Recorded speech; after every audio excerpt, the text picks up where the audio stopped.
बाहर जब भी एक विस्फोट की आवाज गूंजती तभी आदमी उसी समय सीवर पाइप को एक बार पीटता, क्योंकि सिर्फ इसी तरह वह तेज आवाज को छुपा सकता था और ऊपर मौजूद जेल के गार्ड को सुनने से रोक सकता था। यह मोटी सीवर पाइप ही उसकी एकमात्र बचने की राह थी। कई बार कोशिश करने के बाद आखिरकार आदमी ने उसे तोड़ने में सफलता पाली। उसी पल भारी मात्रा में गंदा पानी बाहर आ गया, साथ ही एक अजीब सी बदबू भी फैल गई, लेकिन उसे इसकी कोई परवाह नहीं थी। वह तुरंत ही बेहद गंदी पाइप में घुस गया और आजादी की ओर बढ़ चला। भले ही अंदर चारों ओर गंदे पानी और मल की बदबू थी, फिर भी उसने दांत भींचकर हिम्मत नहीं हारी, क्योंकि इस जेल से भागने के लिए उसने लगभग 20 साल लगा दिए थे। सीवर से बाहर निकलने के बाद उसने एक पल भी बर्बाद किए बिना जंगल की ओर दौड़ लगा दी। जल्द ही सीन अगले दिन सुबह पर शिफ्ट हो गया। जब जेलर ने कैदियों की गिनती की तो पाया कि 245 नंबर कमरे का कैदी काफी देर तक बाहर नहीं आया। अगर मैं ऊपर आया तो मार मार कर तुम्हारी चमड़ी उधेड़ दूंगा। जब कमरे से कोई हलचल नहीं हुई तो गुस्से में जेलर सीधे ऊपर चढ़ा, पर दरवाजे पर पहुंचते ही हैरान रह गया, क्योंकि सेल में कोई था ही नहीं। दूसरी ओर जब जेल सुपरिटेंडेंट कपड़े बदल रहा था तभी उसने अलार्म की आवाज सुनी। उसे तुरंत गड़बड़ का एहसास हुआ और वह जल्दी से जेल की ओर भागा। इसके बाद उसने जेल के गार्ड्स को गालियां देना शुरू कर दिया, क्योंकि कल रात गिनती के समय तो वह यहीं था, अब अचानक कैसे गायब हो गया। तुरंत बाद उसने अपने गार्ड्स को बुलाकर उस आदमी के सबसे अच्छे दोस्त रेड को बुलाया, जो एक कैदी था। उसे लगा कि ये दोनों हमेशा साथ रहते थे, तो भागने से पहले उस आदमी ने जरूर रेड को कुछ बताया होगा।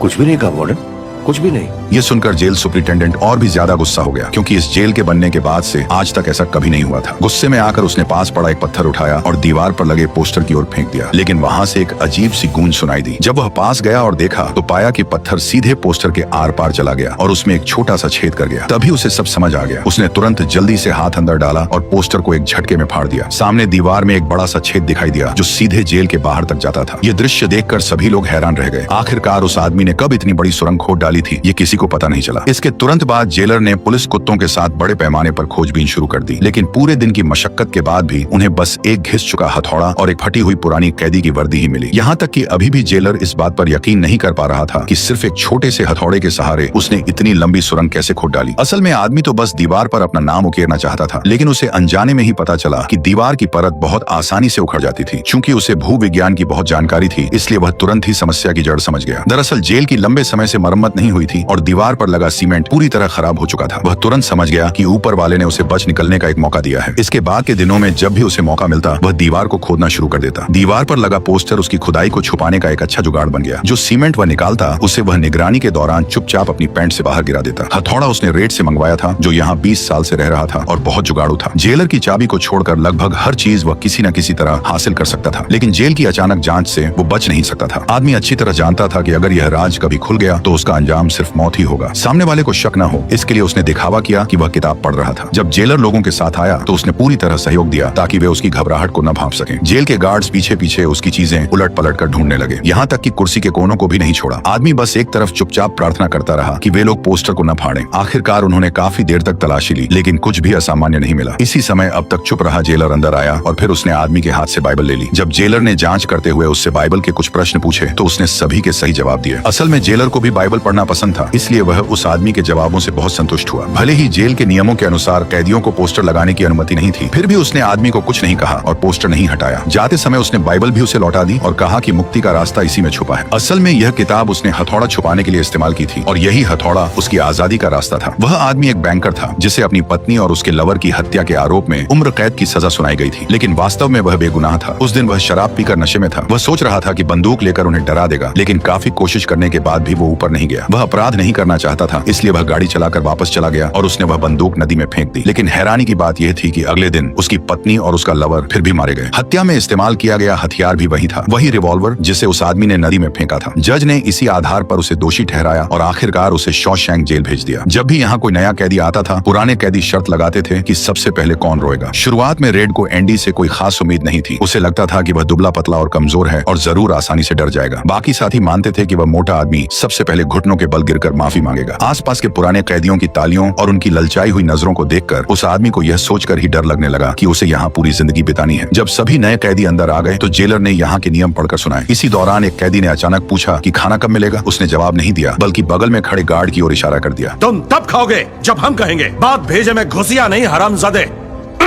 इसके बाद उन्हें उनके शरीर की गंदगी साफ करवाने के लिए ले जाया गया। जब यह सब हो गया तो उन्हें बिना कपड़ों के ही जेल की कोठरियों में लाया गया। इन नए कैदियों को यह बात अच्छी तरह समझ आ गई थी कि जैसे ही लोहे का दरवाजा बंद हुआ, उनकी जिंदगी अब उनकी नहीं रही बल्कि शॉशैंक जेल की हो गई। तभी रेड के साथियों ने रो रहे मोटे लड़के को चुप कराने के लिए अपने दोस्तों से परिचय करवाने का आइडिया दिया, लेकिन मोटा आदमी बस एक ही बात दोहराए जा रहा था, मुझे यहाँ नहीं रहना। उससे और बर्दाश्त नहीं हुआ। वह रोने और चिल्लाने लगा कि उसे घर जाना है। जल्द ही उसके शोर ने जेल के गार्ड्स का ध्यान अपनी ओर खींच लिया। जब वे पहुंचे तो मोटा आदमी और भी तेज रोने लगा और उनसे उसे जाने देने की विनती करने लगा। अंत में उसे बेरहमी से घसीटकर बाहर ले जाया गया। फिर कप्तान ने उसकी जमकर पिटाई की। आसपास के कैदी यह सब देख नहीं सके और उसके लिए रहम की भीख मांगने लगे, लेकिन किसी भी गार्ड ने उनकी एक भी बात नहीं सुनी और वे उसे बेरहमी से पीटते रहे। ज्यादा देर नहीं बीती थी कि मोटा आदमी जमीन पर पड़ा रहा और उसमें कोई हलचल नहीं हुई। इसके बाद कप्तान ने लोगों से कहा कि उसे मेडिकल रूम ले जाया जाए और बाकी कैदियों को चेतावनी दी कि अगर उन्होंने फिर शोर मचाया तो उनका भी यही हाल होगा। लेकिन जब मोटे आदमी वहाँ पहुँचाया गया तब तक डॉक्टर जा चुके थे और वह पूरी रात वहीं पड़ा रहा। सुबह जब डॉक्टर जल्दी जल्दी पहुंचे तब तक कुछ भी किया नहीं जा सकता था। जो कैदी उसे दोस्त बनाना चाहता था वह यह सुनकर वह यकीन नहीं कर पाया और सबको यह बात समझ आ गई कि यहाँ एक कैदी की जान की कोई कीमत नहीं थी। सब लोग पहले की तरह ही खाते पीते रहे, किसी को उसकी याद नहीं रही। जल्द ही एंडी को भी परेशानी का सामना करना पड़ा क्योंकि लड़कों के साथ बलात्कार करने वाले गे कैदी की उस पर नजर पड़ गई। किसी से टाका भिड़ा या नहीं? किसी ने अब तक तेरा गेम बजाया या नहीं? ये समझने के बाद उसने चुपचाप मुड़कर जाने का फैसला किया, लेकिन सामने वाला उसे छोड़ने के मूड में नहीं था। उस दिन आदमी हमेशा की तरह लॉन्ड्री में काम कर रहा था। तभी एक सहकर्मी ने उसे स्टोर रूम से ब्लीचिंग पाउडर लाने के लिए बुलाया। उसने बिना किसी हिचकिचाहट के हाँ कर दी, लेकिन जैसे ही वह सामान लेने के लिए झुका, वही गे आदमी अचानक बिना कोई आहट किए उसके पीछे आ खड़ा हुआ। उसके साथ दो और लोग भी थे जिन्हें शॉशैंक की 3 बहनें कहा जाता था। आदमी को तुरंत गड़बड़ का एहसास हुआ। उसने जल्दी से ब्लीचिंग पाउडर उठा लिया, लेकिन जैसे ही वो कुछ करने वाला था, उनमें से एक ने पीछे से आकर उसे कसकर पकड़ लिया। नतीजा साफ था, वह उन लोगों के सामने टिक नहीं पाया और अपनी बेल्ट खुलवाने के लिए मजबूर हो गया। यहीं से उसकी 2 साल लंबी अपमानजनक जिंदगी की शुरुआत हो गई। आने वाले दिनों में 3 बहनें अक्सर उसे ढूंढ लेती थीं। इसी वजह से उसके शरीर पर हमेशा चोटों के निशान रहते थे। अगर ऐसा ही चलता रहा तो वह ज्यादा दिन तक यह सब सहन नहीं कर पाता। तीसरे साल के बाद हालात में एक नया मोड़ आया। जेल की छत की मरम्मत की जरूरत थी और इसके लिए उन्हें 10 कैदियों की जरूरत पड़ी। कैदी अच्छी तरह समझते थे कि खास काम का मतलब होता था ज्यादा पैसा, इसलिए हर कोई उन 10 में शामिल होना चाहता था। लेकिन जगह सीमित थी। पर रेड के लिए यह कोई मुश्किल की बात नहीं थी। उसने 10 पैकेट सिगरेट देकर जेलर को मना लिया और अपने सभी साथियों के नाम उस सूची में शामिल करवा दिए। उसने उन 10 लोगों में एंडी का नाम भी डलवा दिया। वह उसके हालात को अच्छी तरह समझता था, इसलिए वह इस बेचारे की मदद करना चाहता था। कम से कम मरम्मत के इस काम के दौरान 3 बहनें उसे परेशान नहीं कर पाईं। इसी दौरान उस आदमी को खुद को साबित करने का एक मौका मिल गया। टीम लीडर गार्ड से बातचीत करते हुए अनजाने में यह बता बैठा कि उसके भाई ने मरने के बाद एक बड़ी विरासत छोड़ी है, जिसमें से सिर्फ 4 लाख रुपए उसके हिस्से में आए हैं, लेकिन सरकार उसमें से लगभग आधा टैक्स वसूलने वाली है, जिससे वह बेहद परेशान है। बैंक कर्मचारी होने के नाते उस आदमी के दिमाग में तुरंत एक जबरदस्त आइडिया आया। वह सीधे कप्तान की ओर बढ़ गया। उसे आगे आते देखकर उसके साथियों की तो जैसे सांसें ही थम गईं। कैप्टन हैडली, अपनी बीवी पर भरोसा है? यह देखकर कप्तान को अचानक शर्मिंदगी महसूस हुई और उसने उसे यहीं से नीचे धक्का देने का मन बना लिया। लेकिन इससे पहले कि वह उसे नीचे फेंक पाता, उस आदमी ने तुरंत कहा कि वह उसे उसके 4 लाख रुपए बिना टैक्स दिए दिलवा सकता है और इसके लिए उसे 1 भी रुपया देने की जरूरत नहीं पड़ेगी। ये सुनते ही गार्ड अचानक रुक गया। उस आदमी ने बताया कि उसने पहले भी ऐसे कई लोगों की मदद की थी और वह उसकी भी मदद करना चाहता है, लेकिन उसकी शर्त बस इतनी थी कि वह सब कैदियों को 3-3 बोतल ठंडी बियर पिलाए। कैप्टन को पता था कि वह एक बैंक मैनेजर था और वो इस मामले में एक्सपर्ट था, इसलिए उसने बिना किसी हिचकिचाहट के उसकी बात मान ली। पर फिर भी बाकी लोगों में अभी भी डर था कि कहीं सामने वाला गुस्से में आकर उस आदमी को मार न डाले। आखिरकार सबने सच में बियर पी, जो उनके लिए सबसे बड़ी खुशी की बात थी। ये सब हिस्ट्री के सबसे सख्त जेलर द्वारा अपनी ही जेब से खरीदी गई बियर थी। उस पल धूप सब पर पड़ रही थी। वे अब कैदी नहीं बल्कि आम मजदूरों की तरह लग रहे थे, जो काम खत्म होने के बाद दोपहर की चाय का आनंद ले रहे हों। यही वह चीज थी जिसे वह आदमी देखना चाहता था। वह चाहता था कि सब लोग बाहर के लोगों की तरह सामान्य जीवन जी सकें, भले ही कुछ मिनटों के लिए ही क्यों न हो। जल्द ही छत की मरम्मत का काम अंतिम चरण में पहुंच गया और वे फिर जेल लौट आए। उस दिन लंबे समय से अकेली पड़ी 3 बहनें फिर उसके पास आ गईं। उनकी बेइज्जती का सामना करते हुए उस आदमी ने इस बार चुप रहने के बजाय गुस्से में हमला कर दिया, लेकिन नतीजा यह हुआ कि उसे और भी ज्यादा टॉर्चर झेलना पड़ा और कुछ ही देर में उन्होंने उसे काबू में कर लिया। अब मैं अपनी जिप खोलने वाला हूँ और उसमें से जो भी निकलेगा वो तुझे मुंह में लेना पड़ेगा। तभी आदमी ने गुस्से में तुरंत जवाब दिया कि अगर तुमने ऐसा किया तो तुम्हें वह चीज सही सलामत वापस नहीं मिलेगी।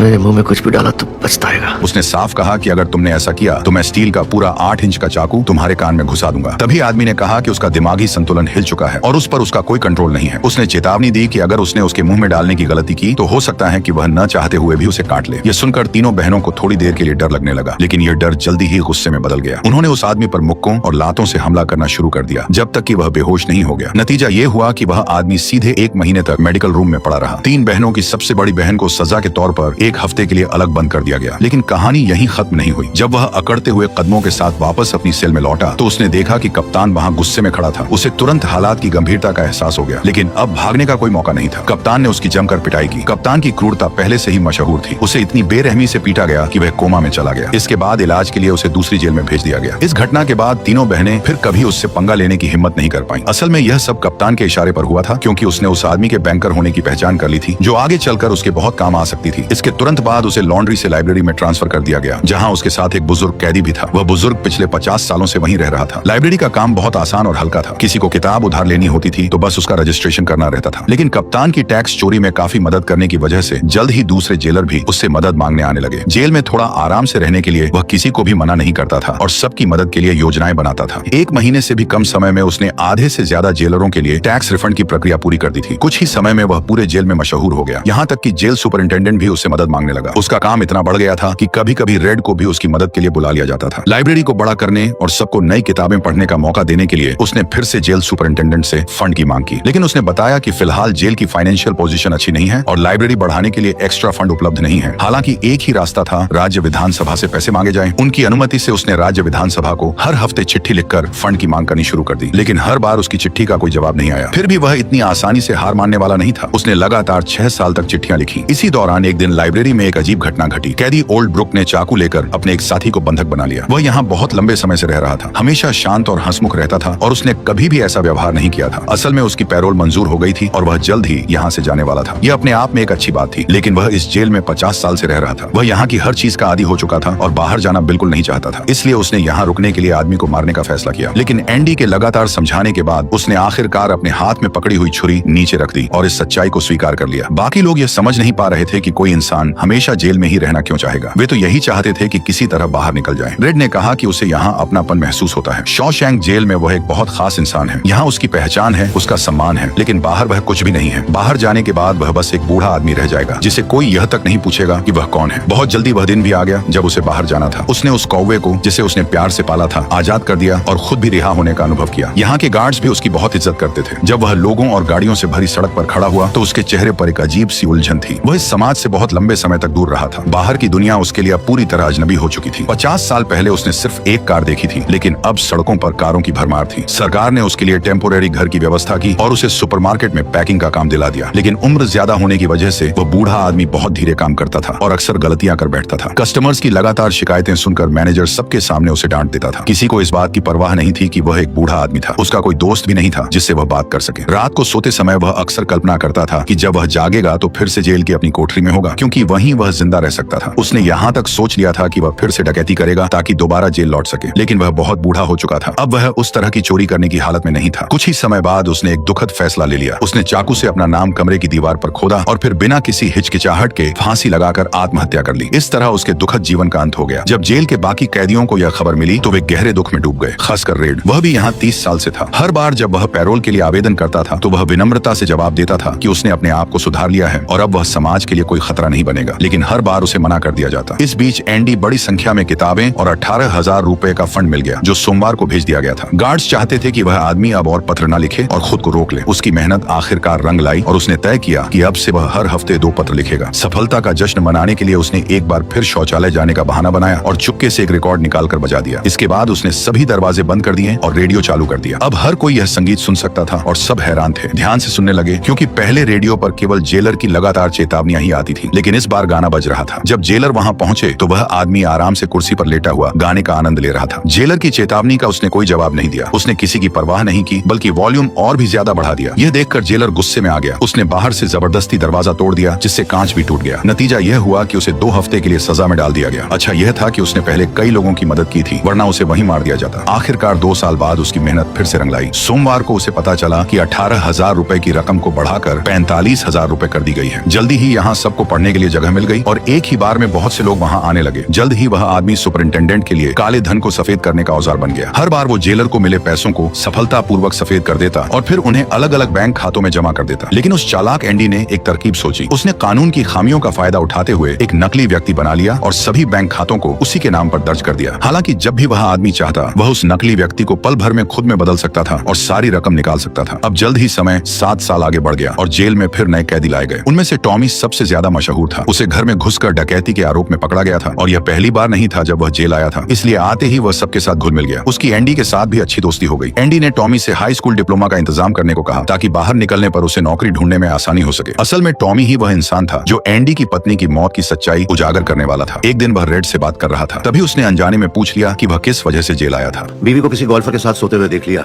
वहीं भून डाला। यह सुनकर टॉमी को अचानक 4 साल पुरानी एक घटना याद आ गई। उस समय वह एक दूसरी जेल में सजा काट रहा था। एक दिन उसके पास एक कैदी आया जो खास तौर पर घरों में चोरी करता था और अपने गुनाहों को बढ़ चढ़कर बताना उसे बहुत पसंद था। उसने अपने हाल ही के एक अपराध के बारे में बताया और कहा कि वह एक गोल्फ कोच के घर में घुस गया था। वहां उसने उस आदमी को एक औरत के साथ रोमांस करते हुए पकड़ लिया। गुस्से में आकर उसने दोनों की हत्या कर दी। बाद में उसे पता चला कि वह औरत पहले से शादीशुदा थी। उसका पति एक बड़ा बैंकर था और वह बैंकर कोई और नहीं बल्कि सामने बैठा एंडी ही था। ये सुनते ही एंडी सब समझ गया। उसी पल उसे एहसास हो गया कि उस साल जो हुआ था उसकी सच्चाई यही थी। वह पूरी तरह निर्दोष था। इसके बाद एंडी तुरंत जेलर के पास गया। उसे उम्मीद थी कि अब दोबारा मुकदमा शुरू होगा और उसे न्याय मिलेगा। लेकिन हैरानी की बात यह थी कि जेलर, जो उसे सिर्फ पैसे कमाने का जरिया मानता था, साफ कह बैठा कि टॉमी ने यह कहानी सिर्फ उसे खुश करने के लिए कही है। एंडी जानता था कि असल वजह क्या है। वह आदमी उसे यहाँ से जाने ही नहीं देना चाहता था। सर, अगर मैं रिहा हो भी गया तो आपके खिलाफ कभी मुंह नहीं खोलूंगा। उस पैसे के लिए जितने गुनाहगार आप हैं, मैं भी हूँ। ये सुनते ही जेलर को जबरदस्त गुस्सा आ गया। उसने अपने आदमियों को बुलाया और एंडी को जबरन बाहर निकालकर 1 महीने के लिए अंधेरी सजा में डाल दिया। इसके बाद उसने टॉमी को बुलवाने के लिए लोगों को भेजा। टॉमी को जरा भी अंदाजा नहीं था कि यह सब जेलर द्वारा बिछाया गया एक जाल है। पहले वार्डन ने उससे बड़े शांत तरीके से बात की, उसे सिगरेट पिलाई और भरोसे में लेने की कोशिश की ताकि यह पक्का हो जाए कि एंडी का मामला वैसा ही है जैसा टॉमी ने बताया था। तभी टॉमी ने साफ साफ कहा कि उसने जो कुछ भी बताया है वह पूरी तरह सच है और वह कोर्ट में गवाही देने के लिए भी तैयार है। ये सुनकर वार्डन ने राहत की सांस ली। फिर उसने जमीन पर गिरी सिगरेट को मसल दिया और ऊपर खड़े कप्तान को इशारा किया। इसके बाद वही हुआ जिसकी उम्मीद थी। टॉमी को बेरहमी से मरवा दिया गया। पहले से बहाना तैयार था। कहा गया कि टॉमी जेल से भागने की कोशिश कर रहा था। पकड़े जाने पर उसने हमला किया, इसलिए मजबूरी में उसे गोली मारनी पड़ी। इसके बाद वार्डन ने एंडी से संपर्क किया, जो अभी भी सजा के तौर पर अलग रखा गया था। उसने उससे दोबारा काम पर लौटने की उम्मीद जताई, लेकिन जब एंडी ने मना कर दिया तो वार्डन धमकियों पर उतर आया। उसने कहा कि वह लाइब्रेरी जला देगा ताकि कोई किताब न पढ़ सके या फिर उसे शॉशैंक की 3 बहनों के साथ बंद कर देगा और तब उसे बचाने कोई नहीं आएगा। आखिरकार जब कोई रास्ता नहीं बचा तो एंडी को मजबूरी में समझौता करना पड़ा, लेकिन उन्हें क्या पता था कि वह आदमी बहुत जल्द उनकी नाक के नीचे से भागने वाला है। इसके बाद वह रेड से विदा लेने गया और पहली बार खुलकर अपना सपना बताया। उसने कहा कि वह एक छोटे से शहर जिहुआटाने जो जाना चाहता है, जो प्रशांत महासागर के किनारे बसा है। वहाँ वह एक पुरानी नाव खरीदेगा, उसे अपने हाथों से ठीक करेगा और फिर एक छोटा सा रेस्टोरेंट खोलेगा जहाँ वह अपनी बाकी जिंदगी शांति से बिताएगा। इतना कहने के बाद उसने रेड से एक और मदद मांगी। उसने कहा कि अगर कभी तुम बाहर जाओ तो एक जगह है जिसे बक्सटन कहते हैं। वहाँ एक खुला घास का मैदान है। उसके उत्तर छोर पर एक बड़ा शहतूत का पेड़ खड़ा है। उसी पेड़ के पास पत्थरों से बनी एक छोटी सी दीवार है। उन पत्थरों के बीच एक काली ज्वालामुखी की चट्टान है। उसके नीचे कुछ दफन है। मैं चाहता हूँ कि वह खास चीज तुम रखो। यह सुनकर रेड पूरी तरह हैरान रह गया। उसे समझ नहीं आया कि एंडी अचानक ऐसी अजीब सी बातें क्यों कर रहा है। वह यही सोचता रहा कि शायद लंबे समय हो रहे टॉर्चर ने उसके दिमाग पर असर डाल दिया है। उस दिन एंडी हमेशा की तरह वार्डन के लिए काले धन को सफेद कर रहा था, लेकिन जैसे ही वार्डन तिजोरी का दरवाजा खोलने गया, एंडी ने बेहद चालाकी से अपने हाथ में मौजूद असली दस्तावेजों को नकली दस्तावेजों से बदल दिया। वार्डन को जरा सी भी भनक नहीं लगी। उसने बिना किसी शक के वे कागज तिजोरी में रख दिए। जाते जाते वार्डन ने खास तौर पर एंडी से कहा कि वह उसके चमड़े के जूते अच्छी तरह साफ कर दे। एंडी ने जूते चमका दिए, लेकिन फिर वही जूते खुद पहन लिए। रेड उसकी यह हालत देखकर बेहद परेशान हो गया। जैसे ही जेल में लाइट बंद हुई, उस आदमी ने अपनी कैदी की वर्दी उतार दी और वार्डन से चुराया हुआ सूट पहन लिया। आखिरकार 20 साल की मेहनत के बाद दीवार के पीछे खोदी गई सुरंग पूरी तरह तैयार थी। आज की रात ही वह आजाद होने वाला था। रात के अंधेरे का फायदा उठाकर उसने अपनी योजना को अंजाम दिया और सफलतापूर्वक जेल से बाहर निकल गया। अगले ही दिन वह बैंक पहुंचा और वार्डन के सारे काले पैसे निकाल लिए। फिर एक स्पोर्ट्स कार खरीदी और किसी और जगह निकल गया। जब वार्डन ने दोबारा तिजोरी खोली तो वहाँ उसे सिर्फ वही बाइबल मिली। शक होने पर उसने बाइबल का पिछला हिस्सा खोला। अंदर एक बड़ा सा खोखला हिस्सा था। तभी उसे सब समझ आ गया, लेकिन तब तक बहुत देर हो चुकी थी। उस आदमी ने वार्डन की घूसखोरी और मर्डर्स से जुड़े सारे सबूत अखबार को भेज दिए थे। खबर मिलते ही फेडरल जांच एजेंसी के लोग जेल पहुंच गए। वार्डन के साथ मिला हुआ कप्तान भी कानून की सजा से नहीं बच पाया। वार्डन जानता था कि अगर वह जेल गया तो या तो उसे गोली मार दी जाएगी या फिर वही कैदी उसे मार डालेंगे जिन्हें वह सालों तक कुचलता रहा था। घुट घुट कर जीने से बेहतर उसने आत्महत्या करना ही ठीक समझा और सब कुछ खत्म कर दिया। मरते दम तक वह यह नहीं समझ पाया कि उस आदमी ने उसे इतनी चालाकी से कैसे बर्बाद कर दिया। एंडी चला गया था, लेकिन शॉशैंक जेल में उसकी कहानियां आज भी जिंदा थी। सभी लोग उसकी बहुत तारीफ करते थे। जो आदमी देखने में कमजोर लगता था वह भी अपने दिमाग से वार्डन के एल लगा गया। वार्डन की मौत के बाद सबकी जिंदगी काफी बेहतर हो गई और रेड को भी अपनी तीसरी पैरोलर्जी का मौका मिला। वह पहले ही 40 साल से कैद था और इस बार जेलर ने आखिरकार उसकी अर्जी मंजूर कर ली। वह ठीक उसी तरह जैसे कभी बूढ़े ब्रुक्स ने किया था, एक साफ सुथरा सूट पहनकर जेलर के सामने जेल के मेन गेट से बाहर निकल गया। लेकिन वापसी के रास्ते में भी उसके चेहरे पर वही परेशानी और उलझन था। शहर पहुंचते ही उसे उसी कमरे कमरे में रखा गया जहां ब्रुक्स रहता था और वहीं सुपरमार्केट की नौकरी भी दी गई। ये साफ था कि वह बाहर की जिंदगी के लिए आदी नहीं हुआ था, क्योंकि वह अक्सर एक ही सवाल करता था। फ्रेश होके आओ बॉस।